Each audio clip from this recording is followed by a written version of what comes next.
Hello there and welcome back, Commanders and Commanderettes. Chesty Puller here with a quick video on the War Rig Boss Base 80. I've never been able to actually do these 2 times in a row the same way. There's a lot going on in here. You can't end attack. You've only got 1 attack to do it, and sometimes it goes very wrong. This is about an average video. I did it twice in a row, and what I'm doing here is I'm trying to get those 3 original war rigs to come out, and since I've got a little bit of time here, I decided to kill one of those buggies.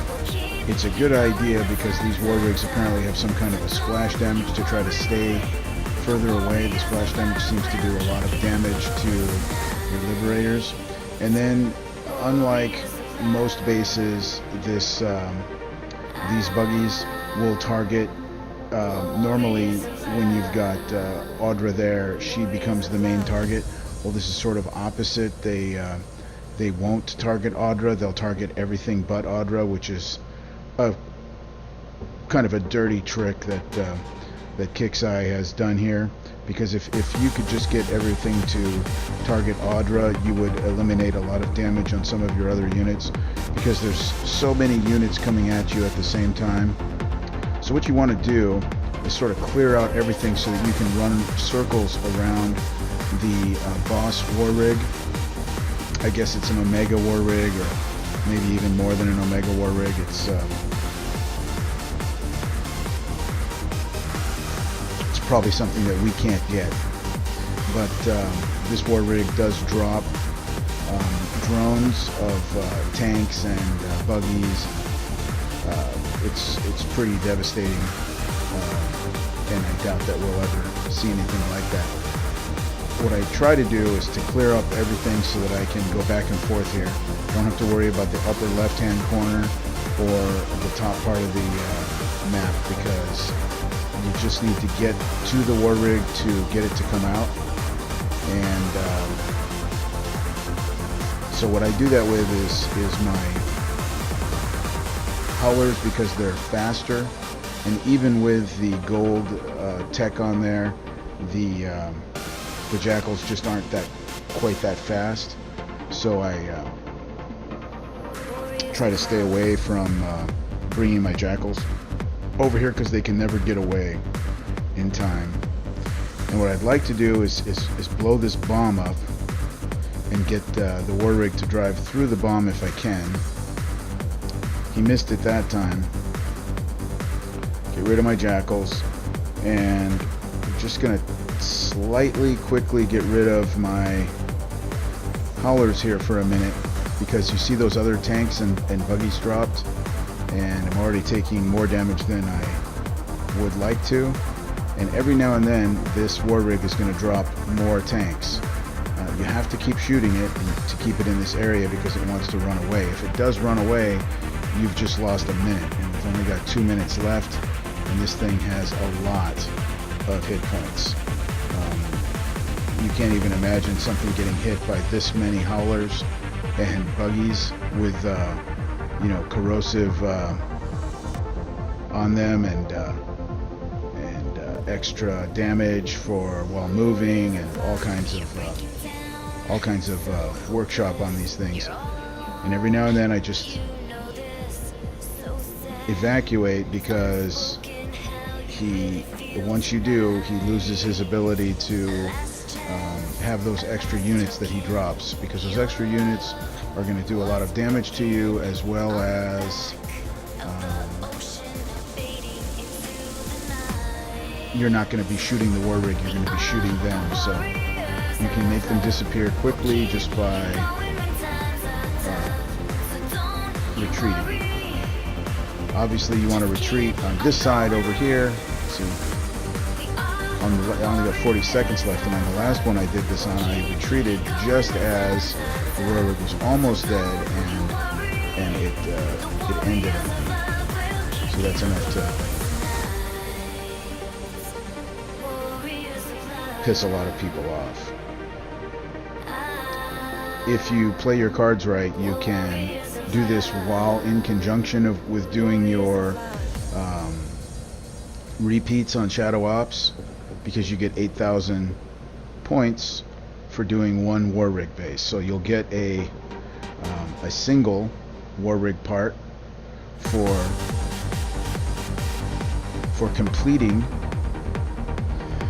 the Shadow Ops, and then also you'll get 4 War Rig parts on your first War Rig for the week, and 3 for your second, and 2 for your third. And again, every time you finish a repeat on your Shadow Ops, you get an additional one. So if you did 2 70s and completed your Shadow Ops, and then came back in with 2 more War Rigs, you would get an additional part plus 7 parts, so that would be 8 additional elite War Rig parts that you would get. Same thing here, just a repeat of it. And so on this one I'm going to get 3 parts because this is my second Veng 80 boss base for the week, and I'll get 1 for doing a repeat.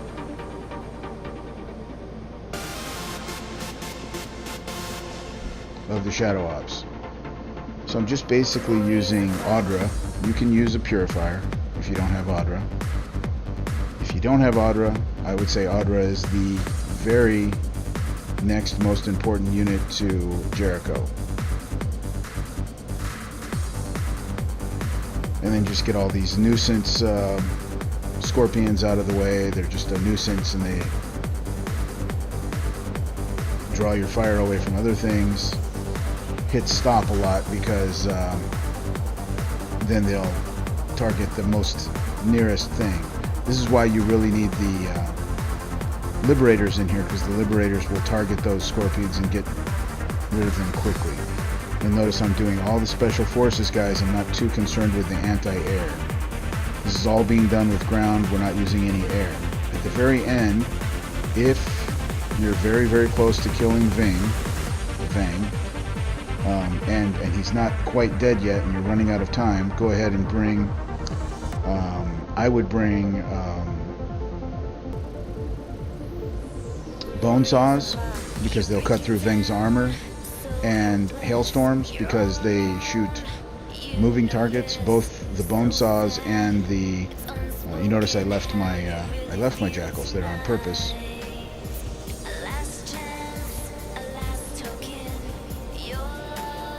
I always end up retreating them. I really shouldn't even bring them out.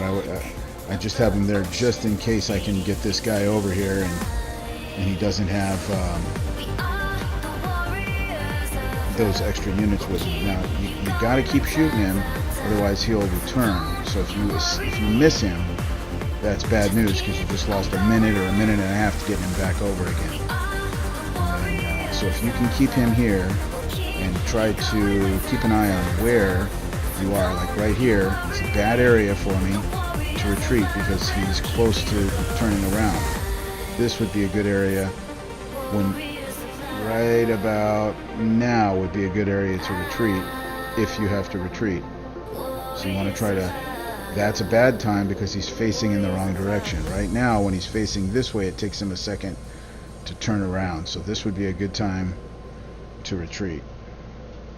I try to keep close to the edge of the map, and I try not to get blocked by the War Rig, because if I retreat, I'm going to retreat right through the War Rig. The War Rig destroys anything that it touches. So, see, sort of not the perfect time to retreat or deploy, but I didn't have much of a choice.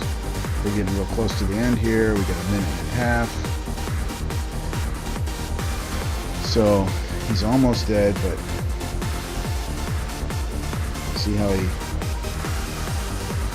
wanted to get away from me.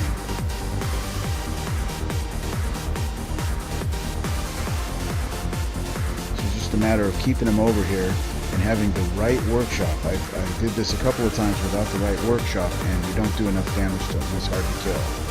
So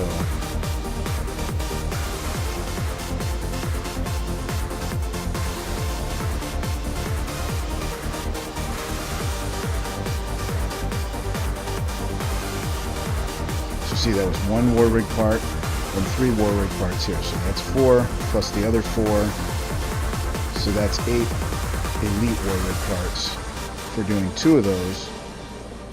And then the next one that I do, I'll get 2. And the final one that I do, I'll get 1. And then after that, everything you do after the 4th 80 is all 1. It's 4, 3, 2, 1. However, you do get the bonus if you do the repeats. And just calculate how many you actually need, because you don't want to need 1200 and then do 2 80s and a third 80, because you're going to waste a bunch of points. So you would do 2 80s and 2 70s, and or 2 80s and 1 70, and then restart and do your third 80, unless you don't mind taking the damage. It's not too bad, as you can see here. If you pick it apart, it was 20 something minutes, and now I get it down to 7 minutes, so not too bad. But I hope this helps. You guys have a good one. See you later.